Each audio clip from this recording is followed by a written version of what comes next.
Lifeboat Live, we have 4 simple rules. Number 1, we don't discuss politics, ever. Number 2, this is not a religious channel, and while you might hear people say, God bless you, or I'm going to pray for you, or I wouldn't have gotten through this without my faith, that's fine. What's not fine is to say, my God is better than your God, or here's why you're not getting into heaven. It's not going to fly. Number 3, we believe wholeheartedly if you can't control your tongue, then you can't control your life. So while on board, there's not going to be any cursing in the live chat, period. And number 4, there is no room for mean people on the lifeboat. Because we discuss very sensitive things from people's past in our group setting, we got to protect those people. The only way they feel confident and comfortable discussing those things is in an environment that is free of trolls and mean people. So if you're a mean person or you're a troll, we're going to block you for life.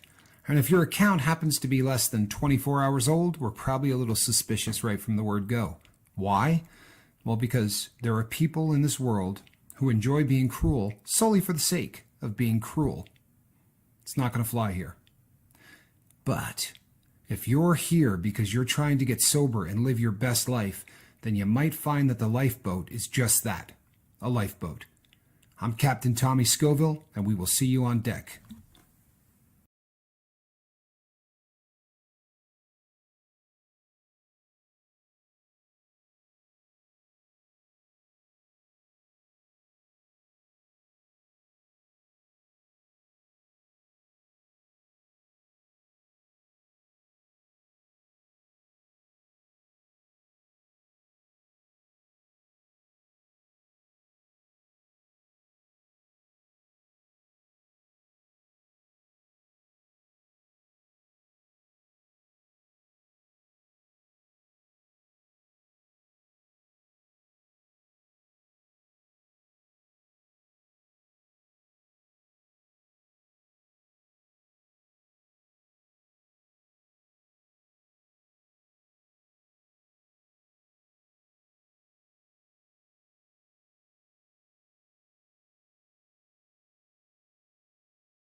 Lovely.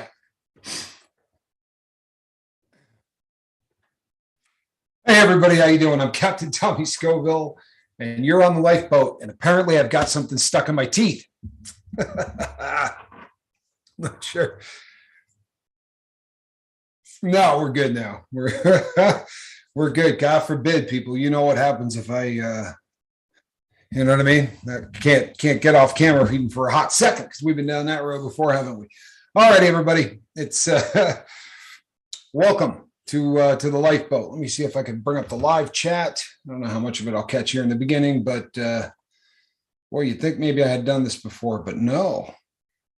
All right. I see the usual suspects. Well, I'm glad that you're all here.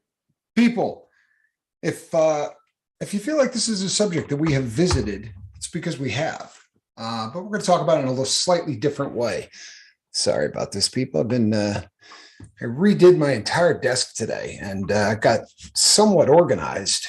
You know, for someone that takes apart things and puts them back together, if you could have seen this desk, it was just a nightmare. So in the process, I kind of moved the camera and everything else. But people, what I want to talk today about is basically planning.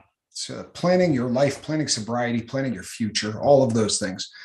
One of the things we've talked about before, the last time I brought this up, is that most people spend far more time planning a weekend trip for the family than they will planning their sobriety.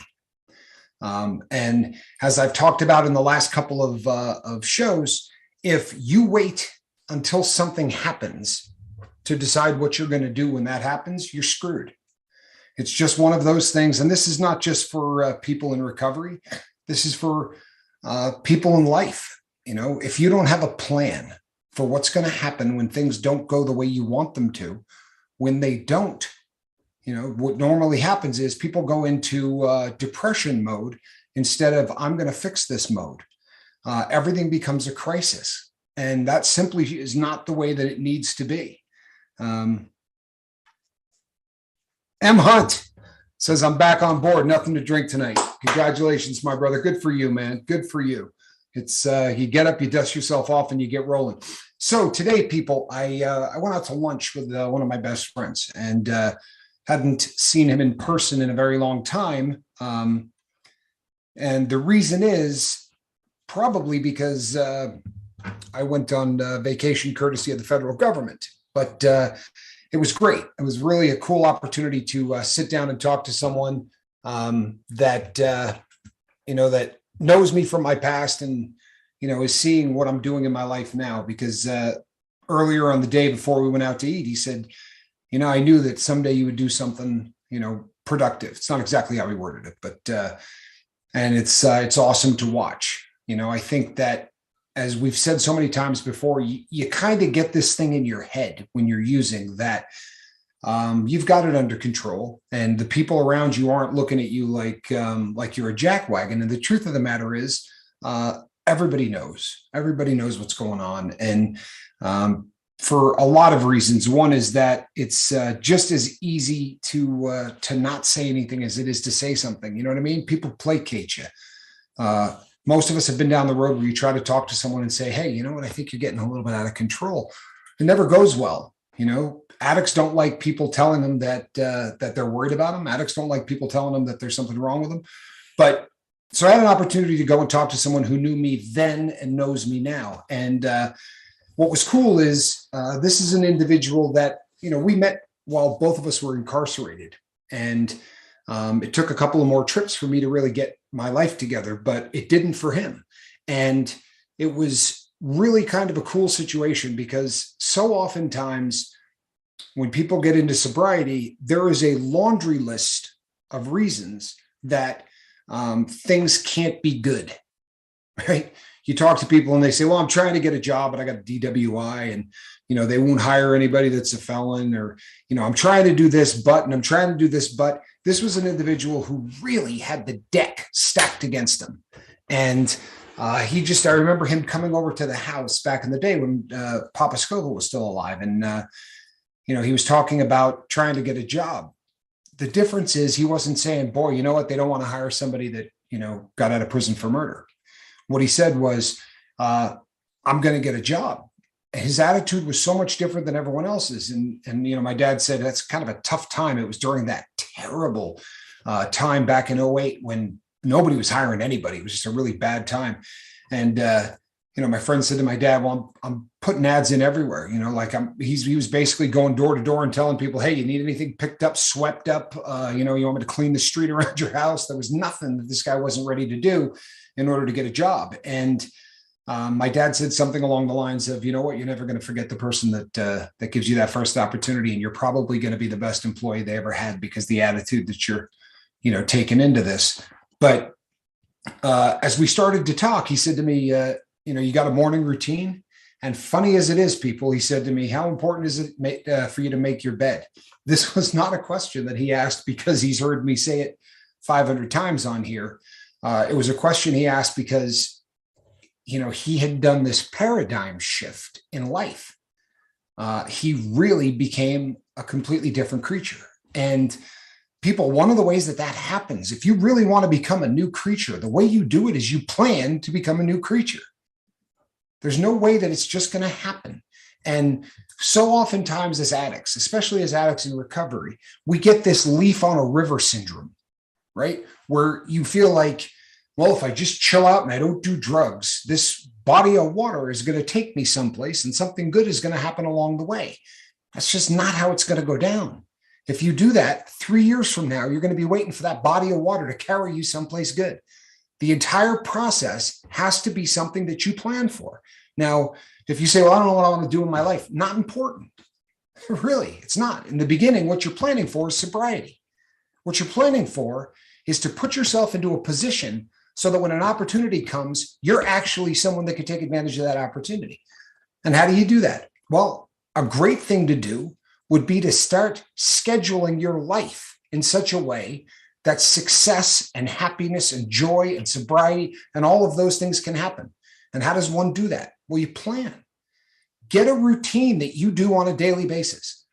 We've talked so many times about dead time and what dead time does to addicts. Sit around with nothing to do. I mean, how many times have we talked about this? If you sit around with nothing to do, you're not going to concentrate on the great things that you've done in life. You're not going to concentrate on all of your triumphs in life. What you're going to do is you're going to concentrate on every mistake you ever made. You're going to concentrate on all of the reasons why you can't be happy, all the reasons why you can't be successful, all the reasons why people don't treat you right. You're going to let automatic negative thoughts run wild. The ants, the automatic negative thoughts, are going to take over your brain.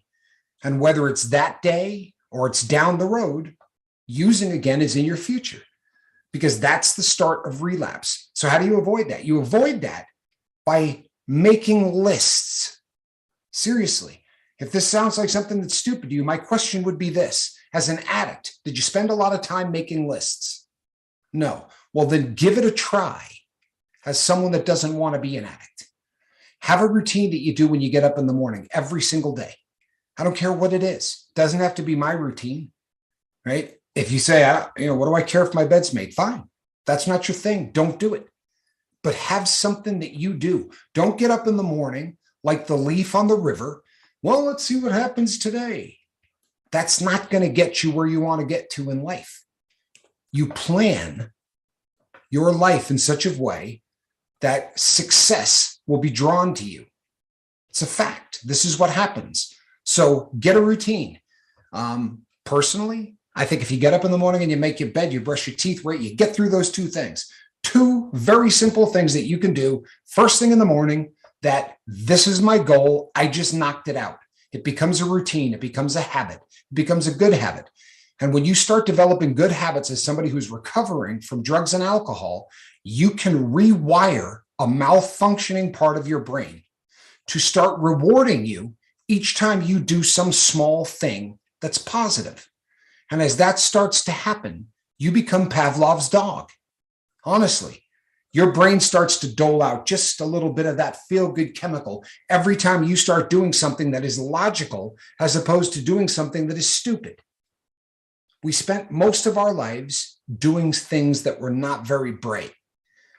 So get up in the morning and get a routine, get a schedule, right? Do the same thing every day. Have it be predictable. Get up, make the bed, brush the teeth, go get your coffee, do whatever you do. Then you know what? Disconnect. Spend just enough time getting away from the world. The first time you wake up in the morning, right? When you first wake up, your brain doesn't wake up as fast as your body does. You got to believe this is true, correct? Come on.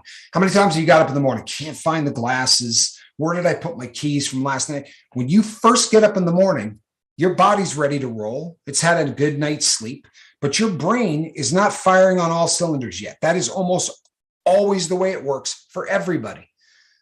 So when you get up in the morning and the first thing you do is pick up the phone, right? Start playing with that thing. And what do? You look at social media. You look at the news. Is this really how you want to start your day? Think about this from a logical standpoint. Your brain has not yet started to function. And what are you going to do? You're going to fill it with crap. You're going to put stuff in there that is not positive. I think we can all agree we've had, I don't know how many shows on this. Social media and the news is not particularly positive. So if you get up in the morning and that's your first dose of this is my day, I'm not sure that's the way you want to go about starting off the positivity train. How about planning enough time for your brain to wake up before you start exposing it to things that are negative? So when you get up in the morning and you do your early morning routine, you get the bed made, you take your shower, you brush your teeth, whatever it is you do, turn off the phone, leave it in another room, do whatever you do, but spend 30 minutes at a minimum with that thing not pumping into your head so that as you start having the brain engage, you're not setting the tone for the day with what's happening in Ukraine, or you're not setting the tone for the day with your neighbor who just showed pictures of the car that they just bought or the great vacation that they just took. Social media is not a great way to start your day. Take 30 minutes of nothing but you, right? Then go stare at yourself in the mirror for a brief period of time and do a few daily affirmations. I know you're saying, Tommy, this stuff is stupid. Did you do it while you were high? No, you didn't. Never walked in front of a mirror when you were high and said, you know what? You're a winner. I'm going to go out here today. I'm going to attack the world. And for today, I'm going to be a winner. I'm not going to get high. I'm not even going to think about getting high. And just for today, I'm going to be a positive human being. How many times did you say that to yourself in the mirror when you were wasted? I'm going to go out on a limb and say none of you did it once. Then give it a try now that you're sober.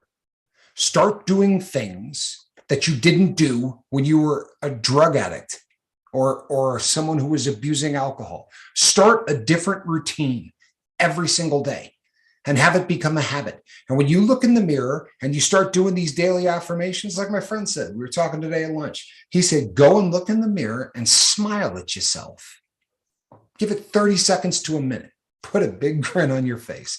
As I'm talking to you right now, try to put a big smile on your face and do it for about 30 seconds and tell me it doesn't change how you feel. Because I'll tell you something, it does. I don't care if you don't want it to. It's going to change how you feel. Our body is wired that way. So start planning to make a day a good one. People, when you link a few good days together, you get a good week.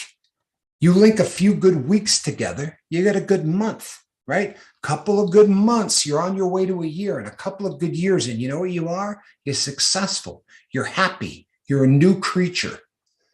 You are a new creation. You're a page 3 cat. But it doesn't happen by accident. And I think that the biggest problem that we have as people in recovery is that we have spent so much time with this being our nemesis, or drugs being whatever your substance of choice was. You spend enough time thinking, well, that's the enemy.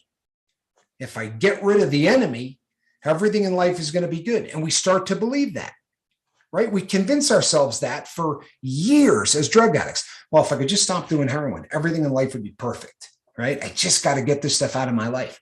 So then what do? You finally draw that line in the sand and you say, I'm done, man. I'm not doing this stuff anymore.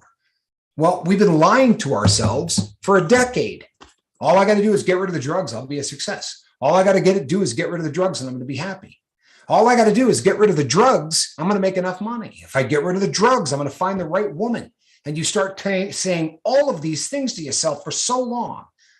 Then you get rid of the drugs and hey, they better show up right now. I want the money. I want the job. I want the new car. I want the woman. It's not going to happen. It's not. You have to plan your life in such a way that these things are going to happen. So the first step, big one, is get rid of the substance of choice. Eliminate that from your life. Then you need to start reprogramming the computer that runs this system, right? That chunk of gray stuff between your left and your right ear is the computer system that runs your body. It is not you. You are not your brain. This is why we argue with our brain on a regular basis, right? Everyone's been down this road. How many times have you argued with yourself? It's because your brain and you are two completely different entities. Your brain is definitely the operating system of your body, but it is not your soul. It is not your conscience. It isn't. It's just a machine. And it's a malfunctioning machine for almost everybody on this boat. I mean, everybody can agree that once you become a drug addict, you have jumped the rails in terms of a normal brain.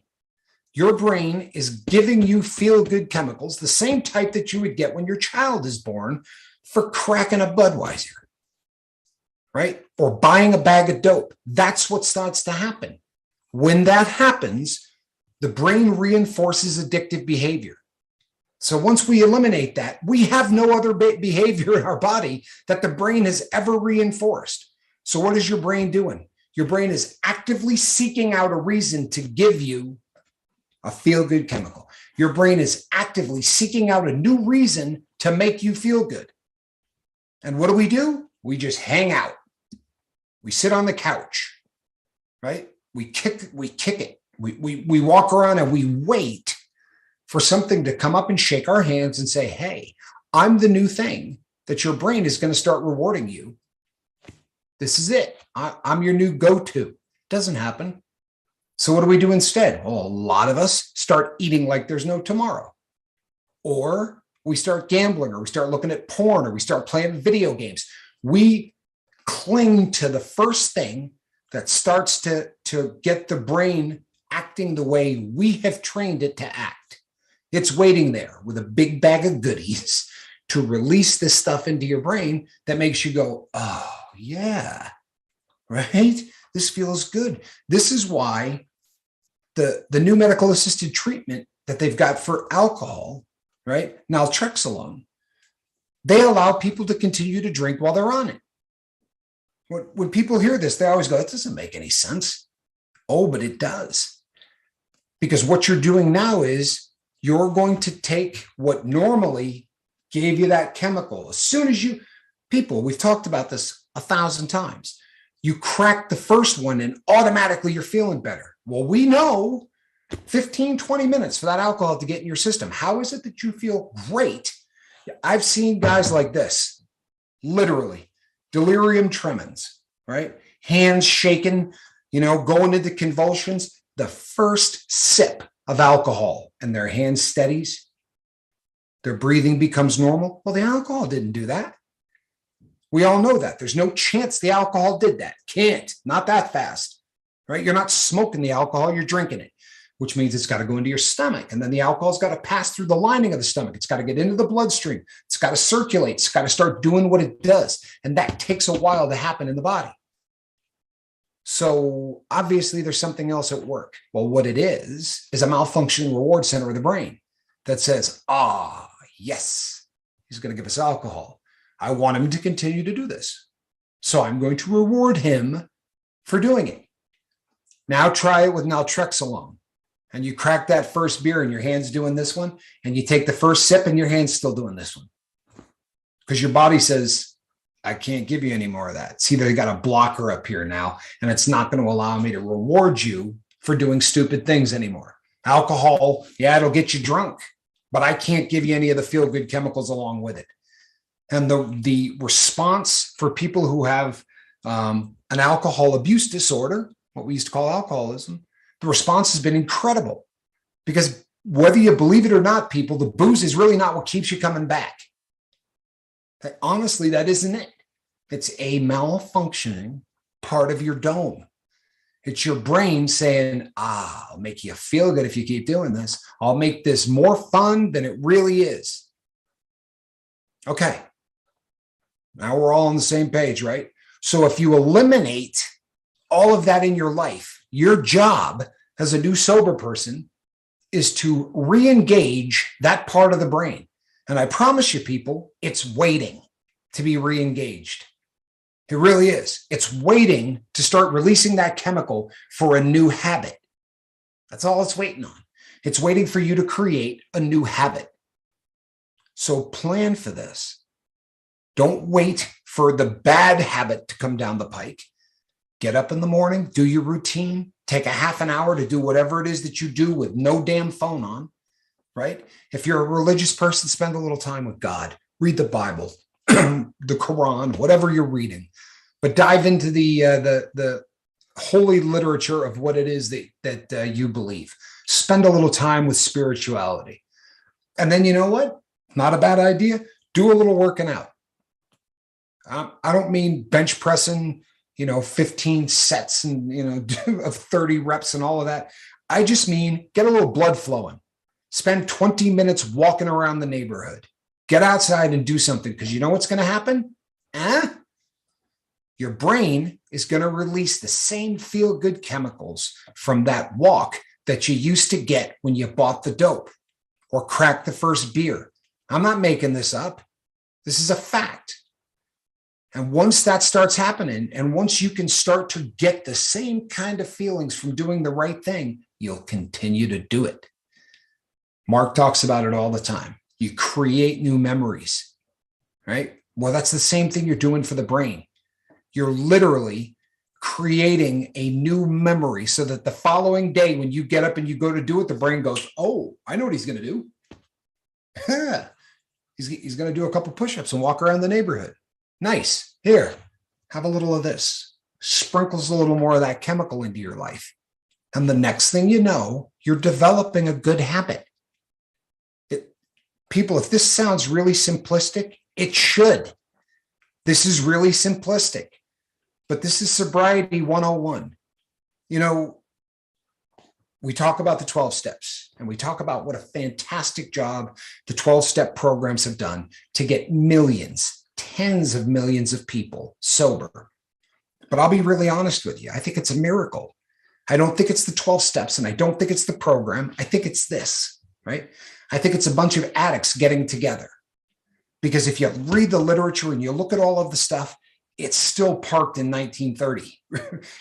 I'm not bad-mouthing it, people, but it's never evolved, right? Now we have PET scans and we have all of these different scientific things, right? These developments that have happened in the last, say, 90 years that really gives us a much different picture of the addicted mind.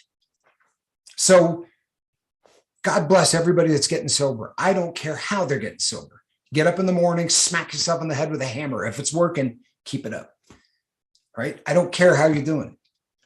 But if you start doing a little bit of a deep dive into how the brain works, and you spend just a little bit of time planning your sobriety, doing a little research about your sobriety, right? We think of all of the things you research the hell out of. Most people will spend far more time researching their next phone purchase than they will try to figure out exactly how it is that they ended up addicted. Does that make any sense? Honestly, does that make a lick of sense? You'll spend 6 hours trying to pick out the perfect pair of earbuds before you spend $49 or $120 on them, right? Ad nauseum research on the most ridiculous stuff in the world. And I'm not bad-mouthing it. I do the same things, people. Part of my morning routine is to go over to Chrono24 and check prices on watches. And I'm not because of the business end of it, because I'm addicted to watches. But you know what? It certainly beats getting up in the morning and figuring out who I'm going to steal from to get my next fix. And amazingly, my brain, when I kick on Chrono24 and I go, wow, look at how expensive those watches have gotten, my brain goes, ooh, cool. Sprinkles a little more stuff out there. You know, when we did the episode on joy, when we did the episode on being happy, right? And the difference between happy and joy and all of that, we talked about picking out the things that make you happy and spending time during the day doing it. And I concentrate really heavy on the first thing in the morning because I think it sets the tone for the entire day. If you don't have a ritual and a routine and the things that you're doing every single morning, then what you're doing is giving it a crapshoot. You know, if you get real lucky, maybe it'll be a good day. Well, I'm going to make sure it's a good day. I'm going to do the same damn things every single morning. I'm going to make sure that my brain rewards me for the things that I'm doing. And that starts the tone for the entire day. But the entire from stem to stern, right? Until I put my head on the pillow, there's not a lot of downtime. I have pretty much all of this worked out. The little fluff bundle that you always see at the end of the show, hanging out in the basket next to me, right? Every single night without fail. When I go up to go to bed, my bed is made, right? I stick my hand underneath the blanket and I do this one, right? And I go he with my hand, and Squirrel spends about 30 minutes chasing my hand around the bed, attacking it, jumping from one place to another, back and forth. And I do it every single night. The cat absolutely digs it. I wear her out so she doesn't keep me up all night long wanting to play fetch.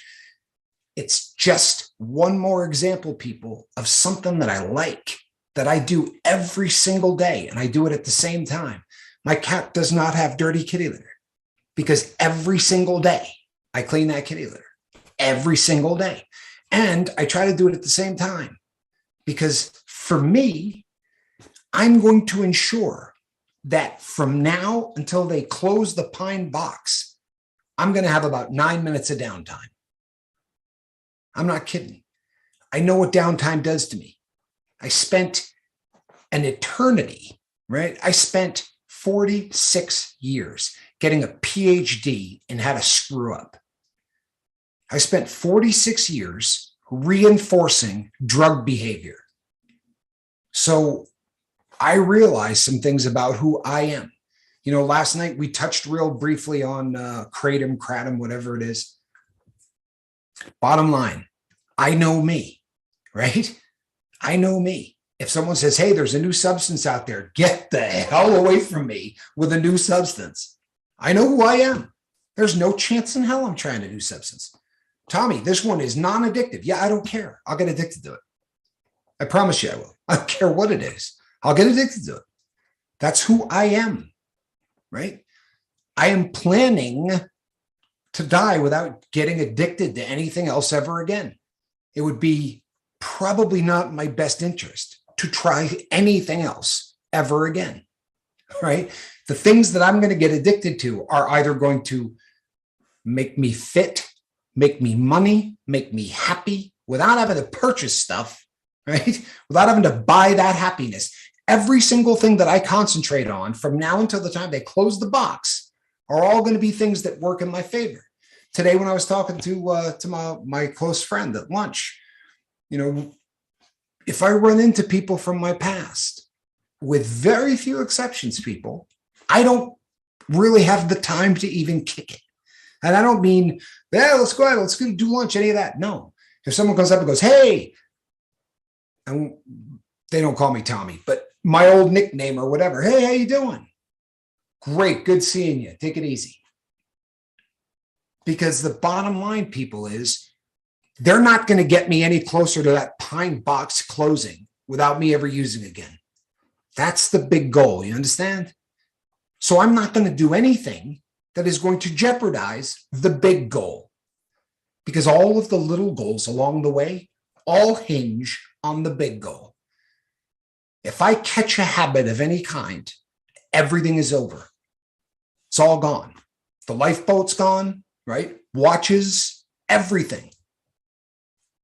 I have to plan my life to ensure that that doesn't happen.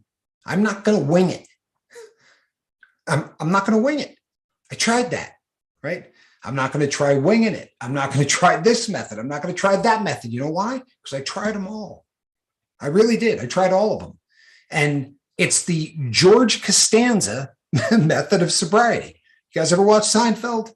You ever see the episode where George walks up to a girl and says the absolute opposite of what he would normally do? Normally, he would go up and lie to the girl and make this great story up about how much money he makes and where he lives. So he walks up to this beautiful woman and he says, I'm 38 years old, I'm unemployed, and I live in my parents' house. And the girl asks him out. And for the entire episode, right, this is what he sticks with. And it's a very funny episode, but you know, Jerry keeps saying to him, you should probably just always do the opposite of whatever comes into your head. Well, it's not exactly the same thing, people, but I'll tell you what, everything that I do in my life, these are all things I never did in my previous life. You understand? This is why the bed is important. This is why brushing my teeth first thing in the morning is important. Sound nasty? Dude, you can all sit and tell me that you were different. You're a heroin addict. You wake up in the morning, I promise you your teeth are not at tops on the list of things you're planning on taking care of. Sorry, that's just not who I was. I woke up in the morning, there was only one thought. There was one. And that thought lasted 3 decades and some change. That's just reality, people. That's what it is. So now, if you can come up with something and someone says, hey, have you ever done this? And I think, never did that high, right? Never did that stuff. That was never a part of my existence. Yeah, let's give that a try. On Sundays, I go to the bookstore for $5. I fill a bag full of books. Why? Did I do a lot of reading as a drug addict? No. Reading was not a big thing for me when I was on drugs. Didn't have time. Sitting on the couch watching television was a big thing when I was on drugs. I don't do that anymore. The things that I did high, I don't do them anymore. And the things that I do now, I promise you, I never did any of them. So if I throw a suggestion out to you, like, you know what, give a daily affirmation a try. Look in the mirror, tell yourself you're a winner. Tell yourself that for this day, I'm not going to get high. I'm not going to think about getting high. For today, I'm going to be the person I've always wanted to be. For today, I'm going to be a winner. If that sounds stupid to you, my question would be, how many times did you do it getting high? Seriously. Spend a few days doing that when you were high, did you? Did you get up in the morning high and do your daily affirmations? Just for today, I'm going to get as much heroin as I can. No, there was no positive anything. When you're in the life, you are focused on one thing, laser focused.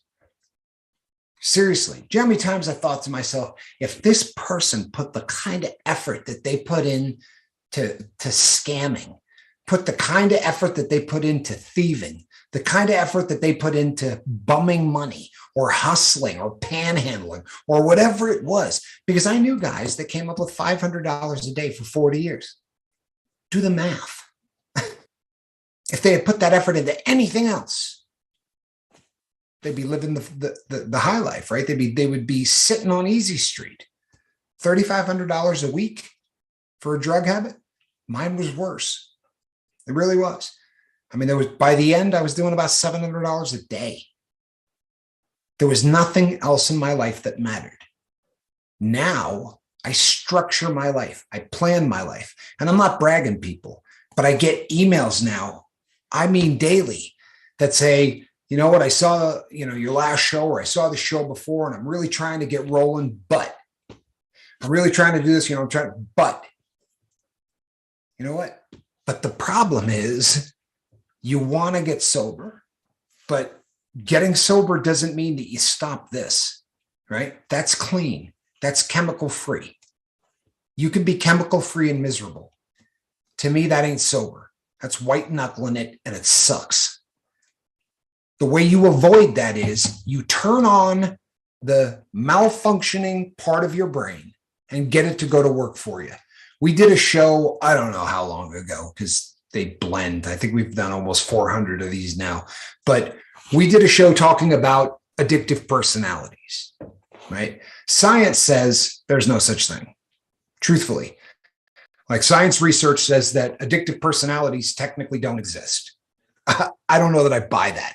But I know that I had a personality that got me doing a ton of different substances for whatever reasons, right? And I've got my reasons, you have your reasons. But I was one of those people that sought out every substance on the planet to abuse. And in the process of doing that, my brain rewarded me every time I did. It didn't matter what. Smoke a little weed, the brain would give me some feel-good chemicals, right? And I didn't even like weed. But if I was doing something wrong, my brain was rewarding me for it.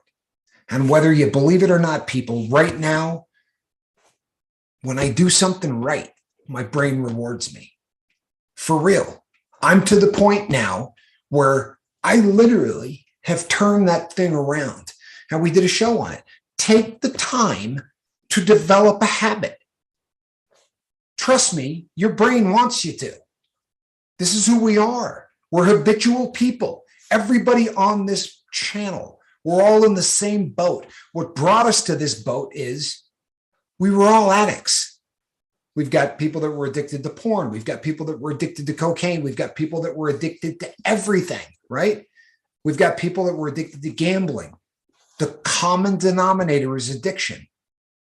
It is not that hard to get addicted to doing the right thing, but you got to try.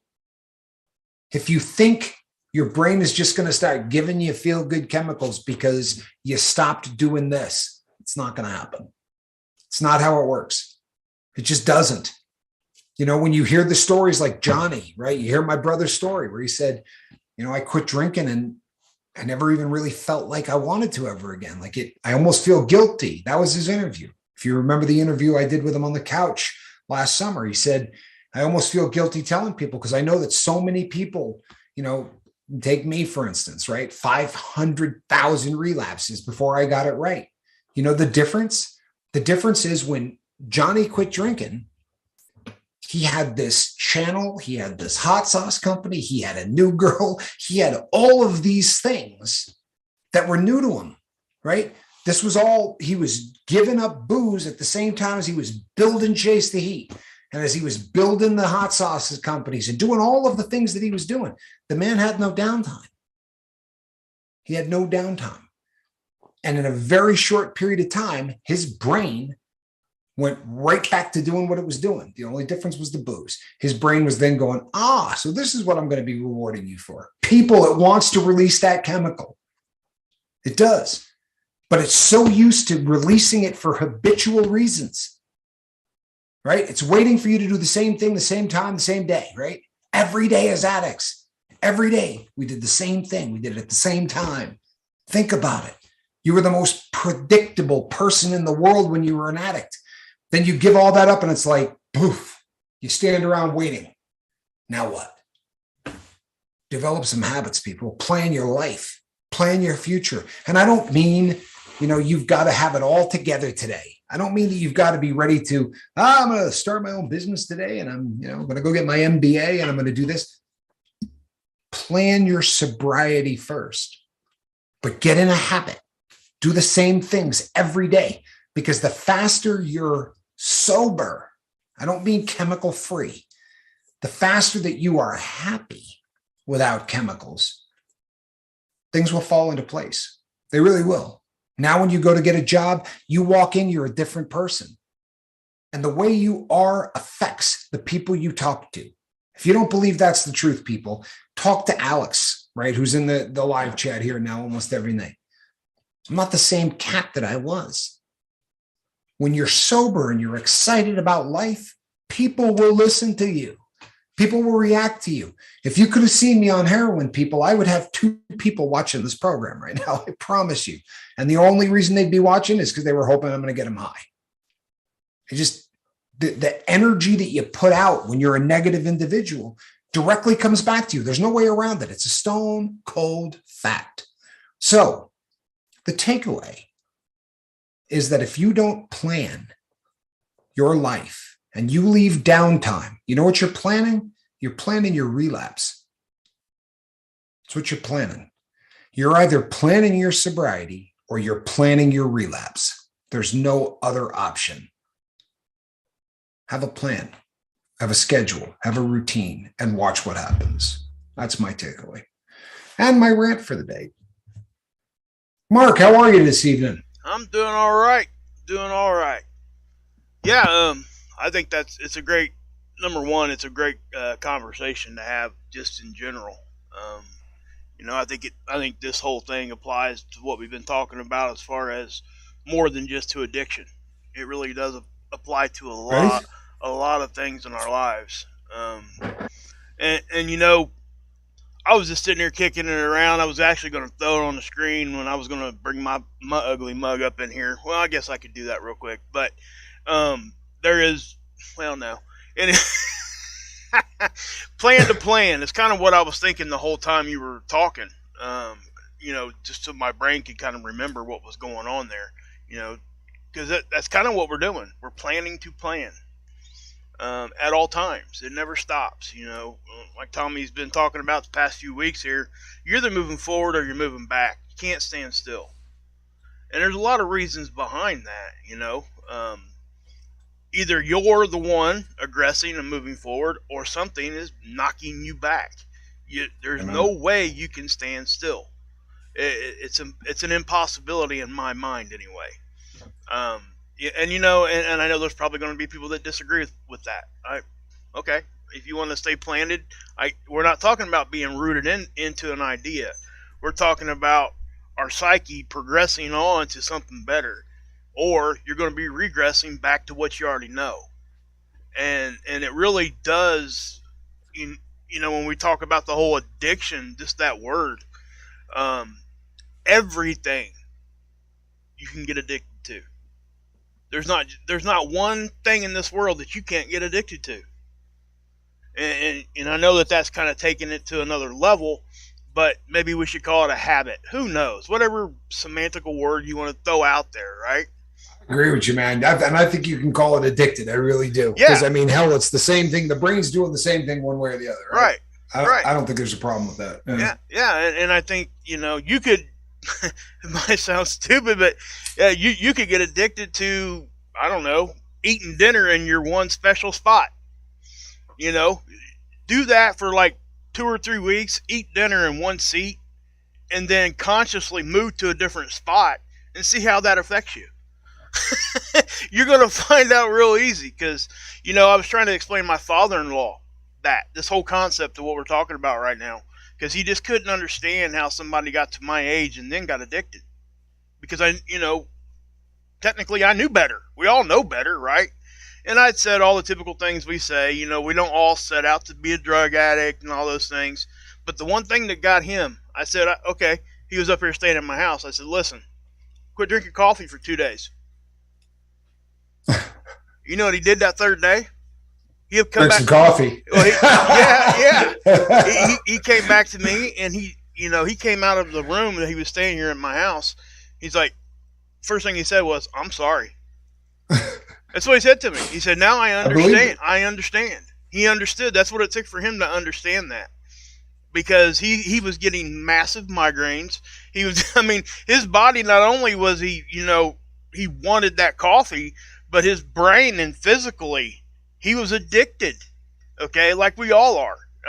Honestly, if you drink caffeine every day, you're addicted to caffeine, guys. It might not. We're not talking about to the level of doing heroin or doing pills or anything like that. Sure.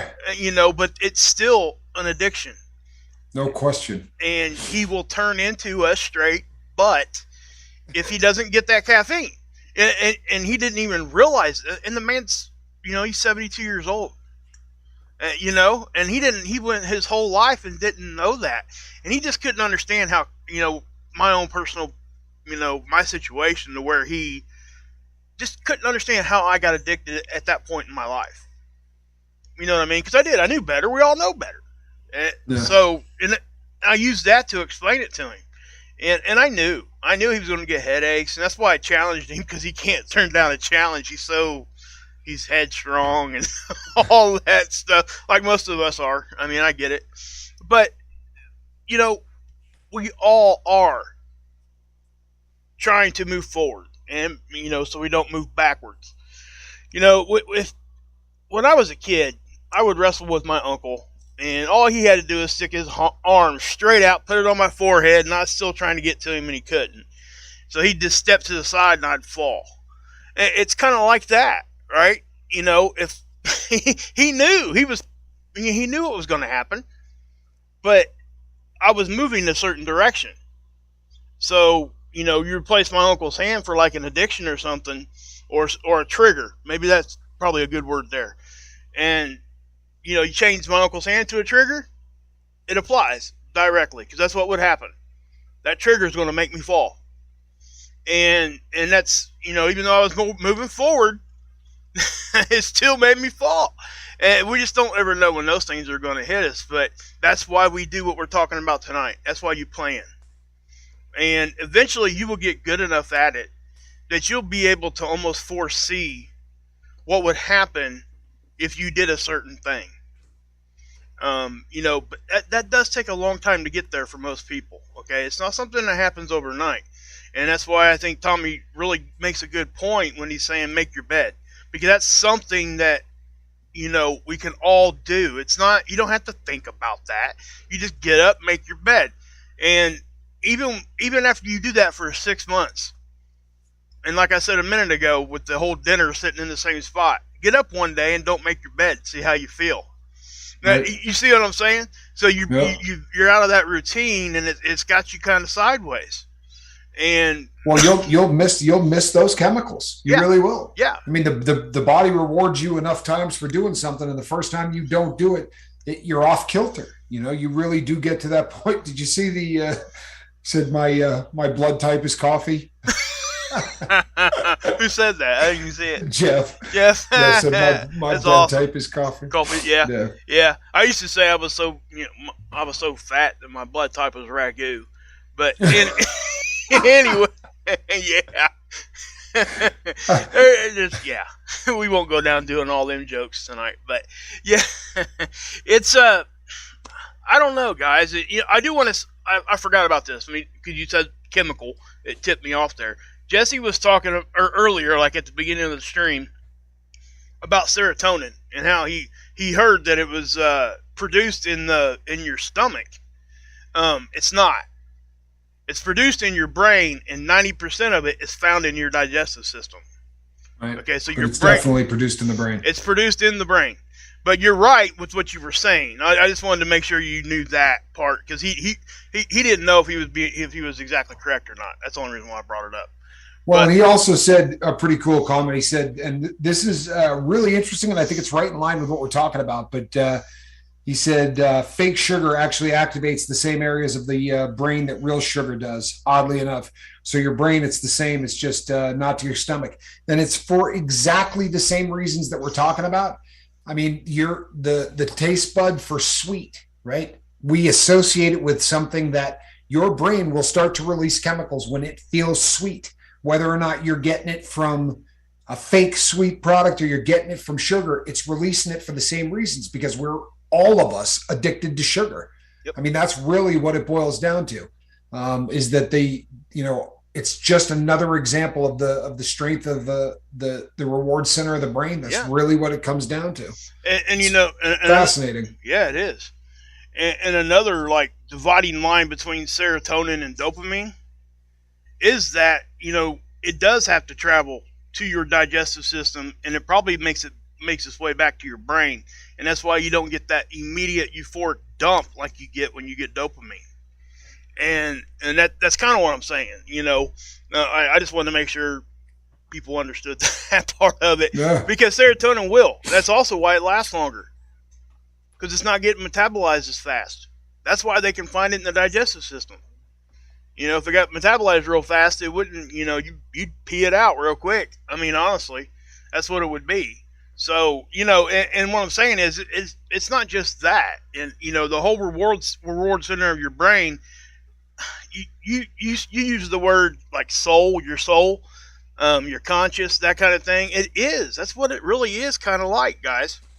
Yeah.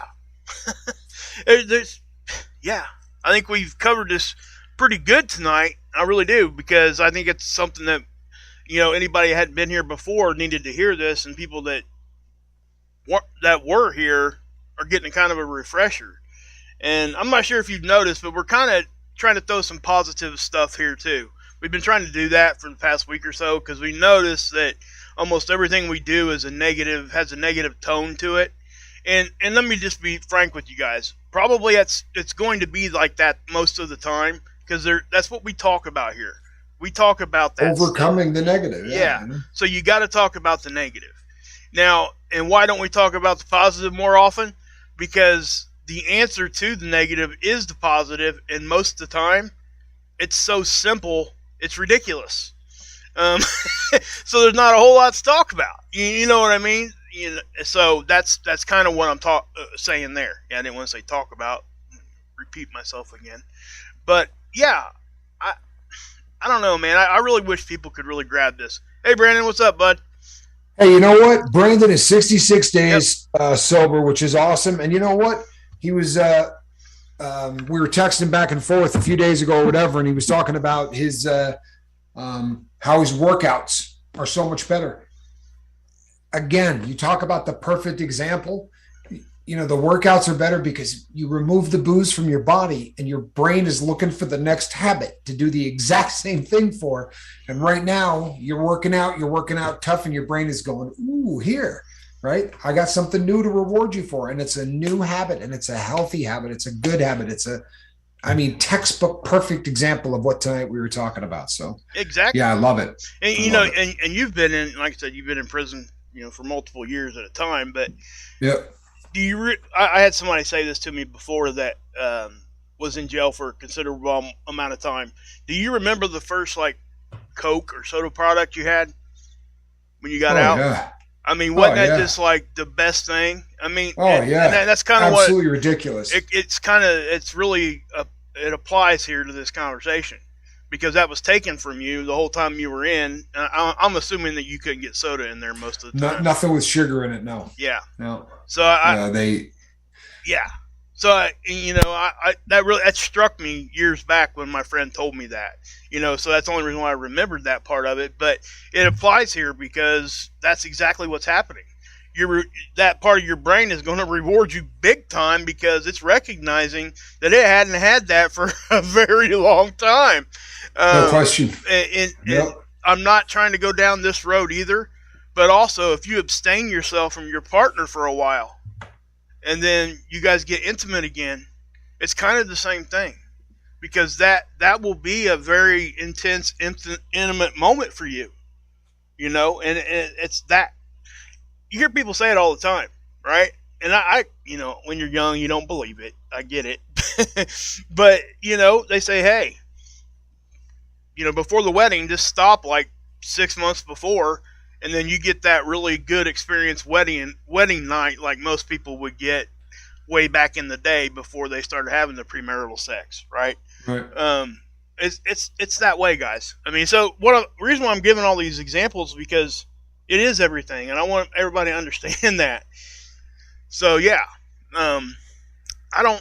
It's one of the reasons that so many people, when they first get out of prison, one of the things they take away from you in prison, obviously, is smokes. And, like, I've been released from prison at the same time as other people were being released, and it's astounding to me that the first thing they did was run and get a pack of cigarettes. You want to be instantly addicted? I mean, instantly addicted? Because, again... you haven't had one in 7 years, or you haven't had one in 9 years or whatever, and you have that first cigarette, not only are you going to get the nicotine buzz, because there is a nicotine buzz in the beginning and your head spins and all that, but the brain gives the biggest dump of chemicals and reward stuff. And by the time that first pack is over, these guys go and ditch the habit, and they're clean and everything else and get out, and that fast. And the same thing happens with drugs. This is why so many people relapse and immediately end up back in prison. Because, again, we've talked about this before. Just because you stop using doesn't mean your habit stops growing. So, these people come back out and I'm just going to get high once, before I have to see my probation officer. By the time they see their probation officer, they're already, doing 2 grams, 3 grams a day. And it's a vicious cycle. It really is. The mind is a powerful thing. Yeah. And again, guys, it doesn't necessarily just apply to somebody that's been in prison. It applies to all of us that something's taken from us for an extended period of time, whether you choose to do it or not. Well, it's kind of like, I know we're getting to the top of the hour here, but it's kind of like Lent. The whole thing was Lent, right? They're taking something out of their diet for an extended period of time, and so when they can now have it again, it's that much more important because they're getting that reward center of the brain is now dumping all that stuff out again. So, that's just another example. I could point to the wall as an example, I guess. But, it is what it is, guys. And I know we need to just keep moving forward. So. No question. And here we are at the top of the hour. This one went by fast. This was fun. People, we're going to be back tomorrow night because it's what we do. We will be back tomorrow night, same bat time at the same bat channel. Hope to see everybody here. And let's see, between now and then, you got one assignment. I want you to reach out and try to save somebody, because it is it's the right thing to do. It really is. I am Captain Tommy Scoville, and on the other side of the glass, Mark Wages. And this, people, is a cat in a basket.